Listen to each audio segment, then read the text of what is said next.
तो जशाच्या तसा होता.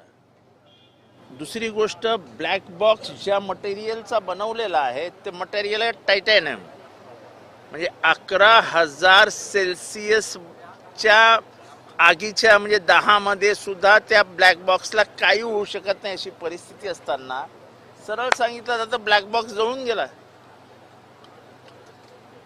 म्हणजे माझ्यासारख्या चौकस मनाच्या माणसाला तर शंका येईलच, ब्लॅक बॉक्स कसा जळून जाऊ शकतो. त्याच्यामुळे रोहित पवार जे मागणी करतायत त्या मागण्यांमध्ये तथ्य आहे. कंपनी कोणाची आहेत, कंपनीत पैसे कोणाचे लावलेत, त्या विमान किती तास उडलं होतं, त्याला एवढे तास उडण्याची परवानगी होती का नव्हती, डीजीसीए काही कव्हर करायला बघतंय का, डीजीसीएचे अधिकारी कोणाच्या दबावाखाली आहेत, ही कंपनी कुठल्या पक्षाच्या आधिपत्याखाली गट चालते, हे सगळे प्रश्न आले ना आता समोर.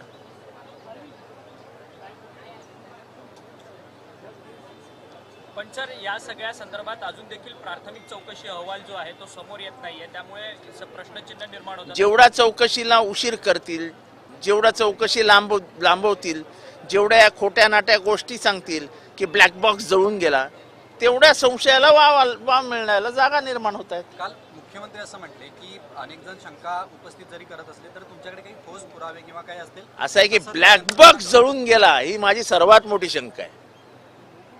जगातल्या कुठल्याही ऍक्सिडेंटमध्ये ब्लॅक बॉक्स जळून गेला असं कधीही सांगितलं गेलेलं नाही. त्याच्यामुळे शंकेला जर चौकशीच्या माध्यमातूनच वाव मिळणार असेल तर शंका उपस्थित होणारच. मूळतः माणूस संशयीच असतो, माणसाचा स्थायी स्वभाव संशयी असतो. परंतु या सगळ्या संदर्भात आता असं आहे की ब्लॅक बॉक्स जळून गेला, इथेच तुम्ही संशयाला वाव दिला. अरे ते भागच तसाचे तसा आहे. ब्लॅक बॉक्स ज्या ठिकाणी ठेवला जातो तो भाग त्या विमानाचा जशाच्या तसा त्या ऍक्सिडेंटच्या जागेवर पडलेला होता.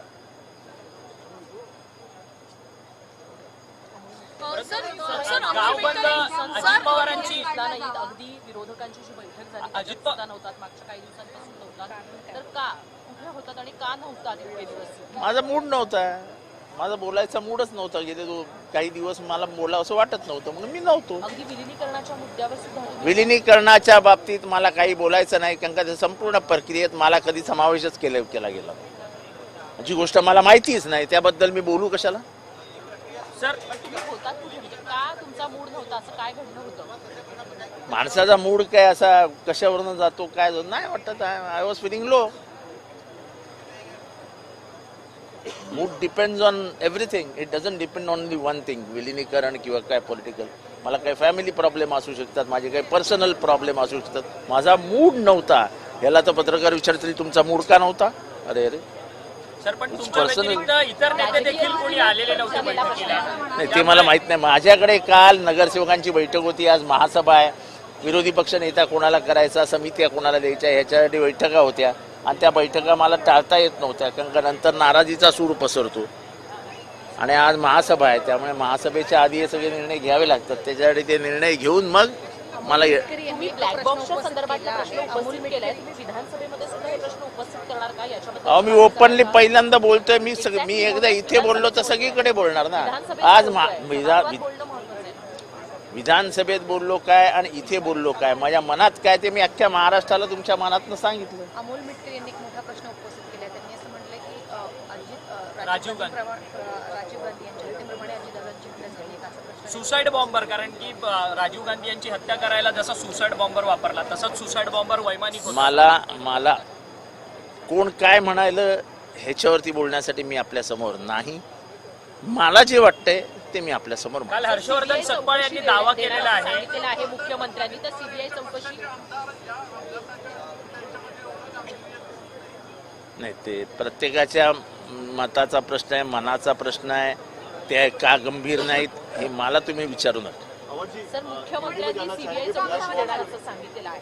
सीबीआय चौकशीच्या नंतर या सगळ्या गोष्टी समोर येतील का? डीजीसीएच्या अंतिम रिपोर्टसाठीची काही नाही नाही, असं आहे की रोहित पवार ज्या लाईनवर चालले आहेत, मला वाटतं ती लाईन योग्य आहे. ते बरंच संशोधन करतायत आणि त्या माध्यमातून त्यांनी पैसा कोणाचा आहे ते पहिली गोष्ट म्हणजे त्या विमानाचं माहितीच तुम्हाला देतो की त्या विमानाला भारतात उडण्याची परवानगीच नव्हती.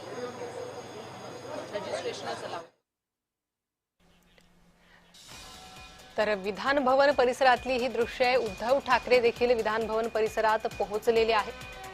तर आताच विधान भवन परिसरातून आमदार जितेंद्र आव्हाड बोलत होते. तर अर्थसंकल्पीय अधिवेशनाला सुरुवात झालेली आहे. महाराष्ट्राच्या एका मोठ्या नेत्याचा, आशावादी नेत्याचा, महाराष्ट्राचं भविष्य असलेल्या नेत्याचा जीवच गेला. आपण काल हर्षवर्धन सकपाळ यांनी एक महत्त्वाचं विधान केलं आहे. राज्यसभेची जी जागा आहे ती काँग्रेस घेईल आणि युबीटीने खरं तर विधान परिषदेची जागा घ्यावी अशा पद्धतीचा दावा हर्षवर्धन सकपाळ यांनी केला आहे. त्यातच शरद पवार पुन्हा राज्यसभेची निवडणूक लढवतील अशा पद्धतीचा दावा केला जातोय संजय राऊतांकडून.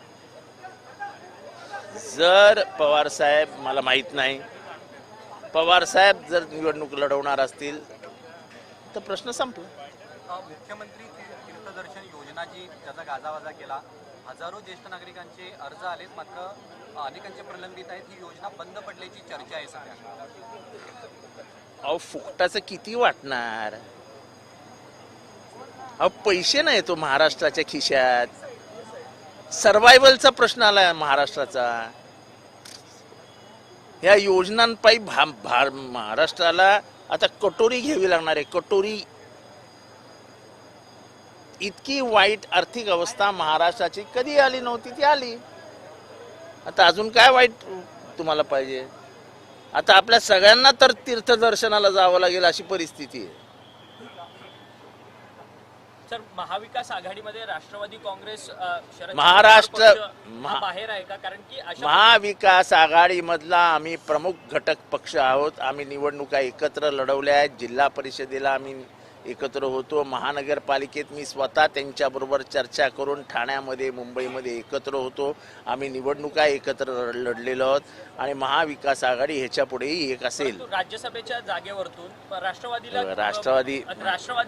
विचारलं का जात नाही? कारण की परस्पर हर्षवर्धन सकपाळ म्हणतात की राज्यसभा आम्ही घेणार काँग्रेस आणि विधान परिषद उद्धव ठाकरे घेतील. अच्छा, ते 2 नंबरचा, पहिले 1 नंबरचा पक्ष शिवसेना आहे, 2 नंबरचा पक्ष काँग्रेस आहे आणि 3 नंबरवर आम्ही आहे. त्याच्यामुळे जी बड़ी भैंस जिसकी है वो ज्यादा दूध का दावा करता है. सर अवॉर्ड सर, यूपी मध्ये जेन्ट्स टॉयलेटच्या बाहेर एक पुरुषाचं सिम्बॉलिक चित्र म्हणून महाराजांचं चित्र त्या ठिकाणी लावण्यात आलेलं आहे. यूपी मध्ये माफी मागायला पाहिजे महाराजांची, म्हणजे शिवाजी महाराजांचं. एवढा मोठा अपमान तर महाराजांचा. ते म्हणतील ते असंच. महिलेच्या बाजूला राणी पद्मावती आणि पुरुषांच्या इथे महाराजांचं लावण्यात आलेलं आहे. अशा प्रकारे महाराज त्यांना माफ करा एवढंच म्हणू शकतो. तर काय बोलायचं? पण महापुरुषांची अशी विटंबना वारंवार होताना बघायला मिळते आणि ही मुद्दामून केली जाते. भाजपच्या काही मंडळींकडनं महाराजांची विटंबना वारंवार मुद्दामून केली जाते.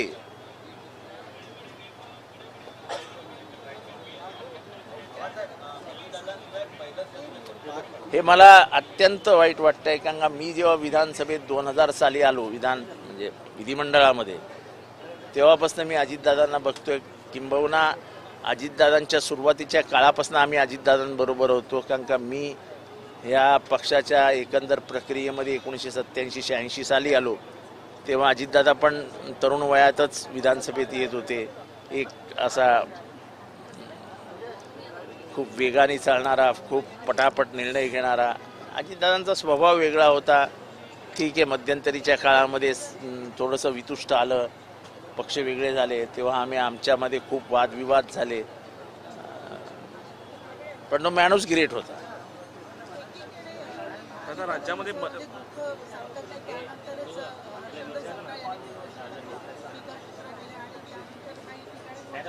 काय काय काय टिपू सुलतानवरती झाली टीका म्हणजे टिपू सुलतान कसे आहेत शिवाजी महाराजांच्या बरोबरचे आहे असं कोणी कोण हर्षवर्धन सपकाळ यांनी आता तो विषय आणि हा विषयाचा काय संबंध आहे काय काही प्रश्न तुम्ही जॉईन करून टाकताय राज्यामध्ये 1,57,000 महिला बेपत्ता आहेत. बैठक होती हा? त्यामध्ये कुठेतरी संभ्रम निर्माण होतो असं नाही वाटत तुम्हाला? कुठेतरी दोन पक्ष असताना तिसरा पक्ष नव्हता त्यामुळे नाही नाही असं आहे की मी महाराष्ट्राला सांगू इच्छितो की मिटिंगला उपस्थित राहण्याची जबाबदारी खरं तर माझी होती. मी माझ्या काही वैयक्तिक मिटिंग्समुळे येऊ शकलेलो नाही त्यामुळे उगाच गैरसमज पसरले गेले. पण आम्ही महाविकास आघाडीचे घटक आहोत, घटक राहू आणि आता विधानसभेत तुम्हाला दिसेल. समाजवादी पार्टी के नेता अबू आसिम ने पत्र लिखा है मुख्यमंत्री को, वो कहते हैं कि जैसे तेलंगाना और आंध्र प्रदेश में रमजान के महीने के वक्त मुसलमान कर्मचारियों को 4 बजे छूट दी जा रही है, ऐसे ही महाराष्ट्र में भी किया है. आपका क्या कहना है?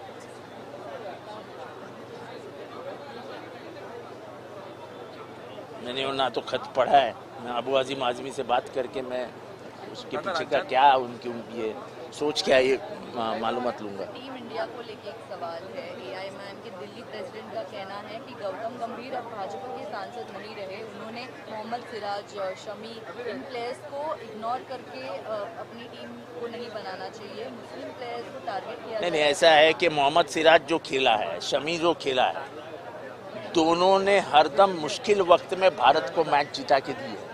अगर उनके ऊपर अन्याय होता है तो मुझे लगता है कि ये क्रिकेट के ऊपर अन्याय है. जाति पाति धर्म के ऊपर जाके क्रिकेट होता है. ये बम्बई का मैच किसने जीता के दिया? ऐसे कितने मैचेस है जो बीच ये समय में सिराज ने और शमी ने जीता के दिए. तो ये सब नहीं चलता है क्रिकेट में. नहीं, किसी को कोई इग्नोर नहीं करता है. नहीं, ऐसा किसी को इग्नोर नहीं. क्यों हमारे 10 वोट नहीं लगेंगे क्या? चलो शरद पवार नहीं लड़े, एक हाइपोथेटिकल स्टेटमेंट, तो क्या हमारे 10 वोट नहीं लगेंगे?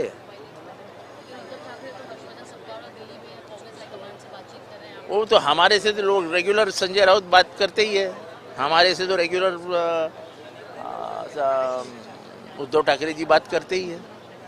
राज्यात 1,57,000 महिला बेपत्ता असल्याचा आरोप होता है. देखो ऐसा है कि कितने बच्चे लापता है.